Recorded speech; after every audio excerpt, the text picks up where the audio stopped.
So hello guys, my name is Sohan और आप देख रहे हो ऑप्शन गुरु। तो गाइस, आज है अपना चौथा दिन और अपने चैलेंज के ऊपर किस तरह से अपन कायम रहते हैं और किस तरह से अपन ट्रेडिंग प्लान करते हैं आज के दिन, और अपना फाइनल पीएनएल क्या रहता है, और अपन ने किस किस तरह से दोनों अकाउंट्स में अपने ट्रेडिंग को प्लान किया, वो सब कुछ मैं आपको दिखाने वाला हूँ। तो गाइस, चलिए बिना किसी टाइम को वेस्ट के शुरू करते हैं। तो सबसे पहले तो आपको अगर दिखाऊं गाइस, तो मार्केट आज लगभग फ्लैट ओपन हुआ था। फ्लैट ओपन होने के बाद में फर्स्ट कैंडल रेड बनाने के बाद मैंने फर्स्ट एड प्लान किया था।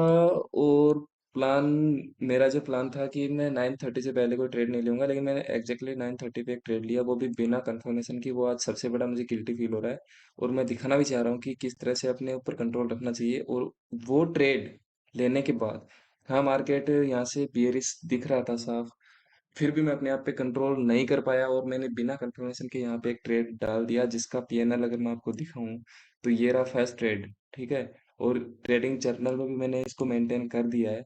ये देखिए, 9:31 के ऊपर मैंने यहाँ पे ट्रेड लिया था, 9:30 पे ले लिया था। ठीक है। मैंने 9:30 पे ट्रेड लिया था और 66.15 के ऊपर लिया था, और एग्जिट हुआ था 54.29।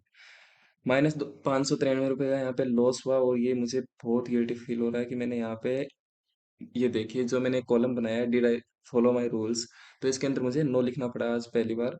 और इसका मैं आगे से फिर से ध्यान रखने की कोशिश पूरी करूंगा।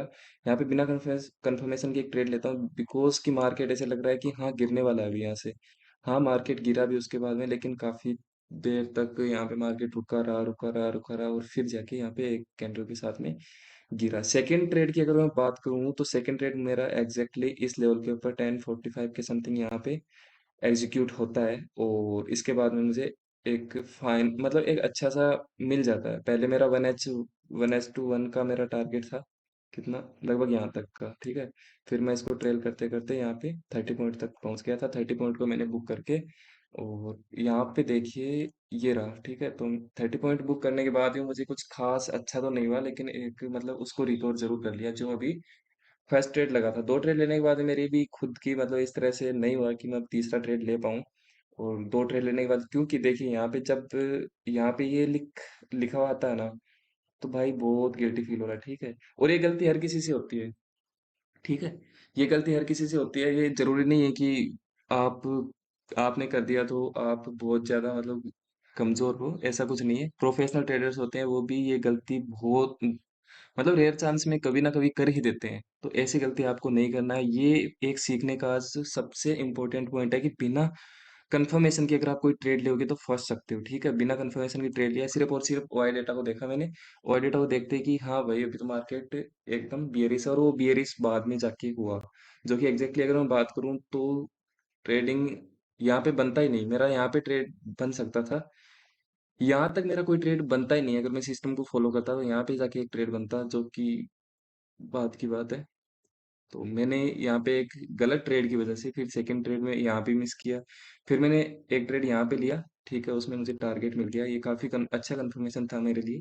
और यहाँ पे टारगेट मिलने के बाद फिर से मैंने कोई ट्रेडिंग प्लान नहीं किया। ठीक है। बिकॉज आपको भी बताया। अच्छा, सेकंड अकाउंट की अगर मैं बात करूँ, तो सेकंड अकाउंट में आप देख पा रहे हैं कि आज से एक मैंने फ्यूचर एंड ऑप्शंस का भी एक ट्रेड मार दिया था बीच में।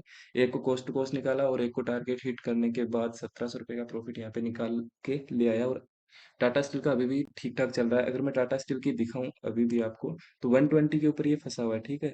और 120 के ऊपर अगर बात करूं, तो यहाँ पे रेजिस्टेंस भी बना चुका है और सपोर्ट भी बना चुका है। अभी किस साइड में ये जाना चाहेगा, ये तो मुझे तो कुछ कंफर्म ही नहीं लग रहा भाई। ये यहाँ पे फंस चुका है। ठीक है। यहाँ से अगर मैं बात करूँ, ये रेंज को जब तक कहीं भी ब्रेक नहीं करता है, 121 के ऊपर तक नहीं जाता है ना, भाई कोई ट्रेड बुलिस के लिए मत ले लेना टाटा स्टील को। ठीक है। और सेम अगर 119 से नीचे जब तक नहीं आ जाता है, कोई बियरिश का भी सिग्नल यहाँ पे मैं तो नहीं बता रहा हूँ। ठीक है। कोई कंफर्मेशन नहीं है बियरिश सिग्नल का, यहाँ पे मार्केट फंसा हुआ है। देखते हैं कि टाटा स्टील भी किधर जाता है। अपना पोजीशन तो दोनों साइड से है ही, वो आपको, आपने देख भी लिया होगा। उसके बाद में एक ट्रेड अगर आपको स्टॉक्स का बताऊं, तो स्टॉक का मैं एक अच्छा खासा ट्रेड आपको दे सकता हूं।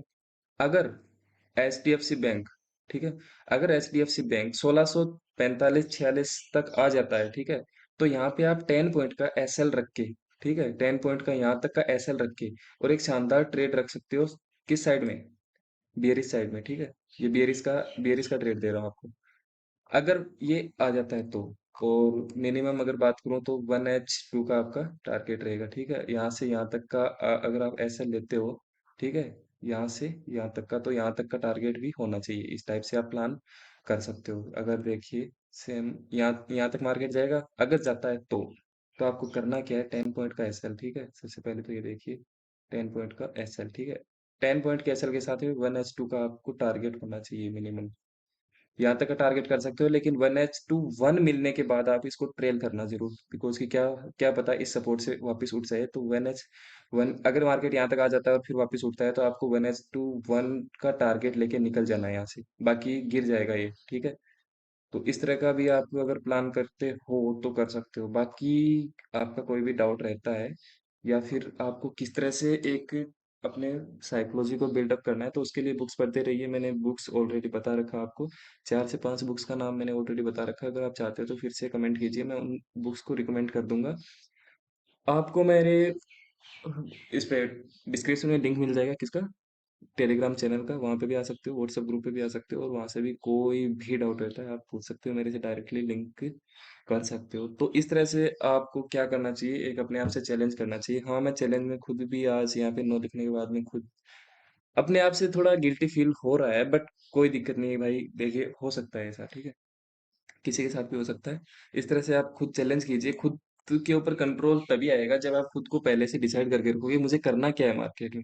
बिना कुछ सोचे समझे आओगे तो भाई हो सकता है कि आप बहुत कुछ मिस कर जाओ। आपको आज नहीं पता चल रहा है, लेकिन आने वाले टाइम में मेरा एक्सपीरियंस बता रहा है भाई, धीरे धीरे काफी टाइम बीत जाने के बाद आपको ये फील होगा कि यार मैंने ये चीज पहले फॉलो क्यों नहीं की, ठीक है? ये फॉलो करना पड़ेगा आपको लास्ट में। अगर सक्सेसफुल ट्रेडर बनना है तो ये चीज फॉलो करना ही पड़ेगा, ट्रेडिंग जर्नल मेंटेन करना ही पड़ेगा आपको। और आपको लिखना पड़ेगा कि मुझे करना क्या है मार्केट में, किस लिए आ रहा हूँ, मुझे कौन सा ट्रेड लेना है, किस टाइम पे लेना है। ये सब कुछ कब डिसाइड होगा, जब इसको आप बनाओगे ना, आपको पता चलेगा कि मेरा मेरा कौन किस टाइम पे मैं ट्रेड लेता हूँ सक्सेसफुल रहता है, और किस टाइम पे मैं ट्रेड लेता हूँ उसके अंदर मेरा एसएल ज्यादा हिट होता है। वो सब कुछ बाद में आपको पता चलेगा, बट पहली बात ये है कि आप पहले खुद को समझाइए, खुद को खुद समझिए, खुद को खुद समझाइए, ठीक है? तभी आपको आगे जाके प्रॉब्लम नहीं आएगी। जब आप डिसाइड करके आओगे कि मुझे ओनली एंड ओनली निफ्टी में ट्रेड करना है, तो आप बैंक निफ्टी की तरफ इतना भागोगे नहीं, ठीक है? पहले से जब डिसाइड होगा। अब मार्केट में आ गए और देख रहे हो बैंक निफ्टी भाग रहा है, भाई बैंक निफ्टी के मूवमेंट आप देख पा रहे हो? अगर बैंक निफ्टी की बात करूँ तो भाई मेरा एसएल यहाँ पे मेंटेन ही नहीं होता, क्योंकि यहाँ पे एसएल मिनिमम रखना पड़ता है कितना, 50 से 75 पॉइंट का, ठीक है? यहाँ पे अब देखिए एक कैंडल कितने की बन चुकी है। यहाँ पे अगर बात करूँ ओपन, और इसको थोड़ा साइड करता हूँ मैं। ओके, तो ये कैंडल देख लीजिए, हाई और लो देखिए आप, मतलब आप खुद देख लीजिए 90 90 पॉइंट की एक कैंडल बन जा रही है। हाँ, यहाँ पे टारगेट भी जल्दी हिट होता है, तो एसएल तो और भी जल्दी हिट होगा, क्योंकि टारगेट आपका अगर 100 पॉइंट का लोगे, ठीक है, मिल जाएगा। बट एसएल 50 पॉइंट का कौन सी कैंडल मायने नहीं रखेगी, कहाँ लोगे आप? मुझे तो इतना कंफर्ट फील नहीं होता है। आपको अगर ट्रेड करना है, कि मुझे क्या है कि एक नॉर्मल छोटे छोटे प्रॉफिट चाहिए, मुझे बड़े बड़े प्रॉफिट के पीछे नहीं भागना है, तब आप क्या कर सकते हो, निफ्टी के अंदर ट्रेड कर सकते हो। और आज आपने देखा हो तो यहाँ पे एक हाई वॉल्यूम यहाँ पे आई थी, बहुत बड़ी कैंडल बनी थी ये वॉल्यूम की, ठीक है? ये देखिए पिछले कुछ दिनों से ऐसी कोई कैंडल यहाँ पे मैंने नहीं देखी वॉल्यूम की। अच्छा, तो उसके बाद में अगर आपका कोई भी डाउट रहता है, कुछ भी आप मेरे से सीखना चाहते हो, अलग से आप कुछ भी मेरे से पूछना चाहते हो, मुझे डायरेक्टली मैसेज कर सकते हो, ठीक है? तो चलिए गाइज, इस वीडियो को मैं यहीं पे फिनिश करता हूँ, मिलते हैं किसी नेक्स्ट और इंटरेस्टिंग वीडियो के साथ में। जय हिंद गाइज।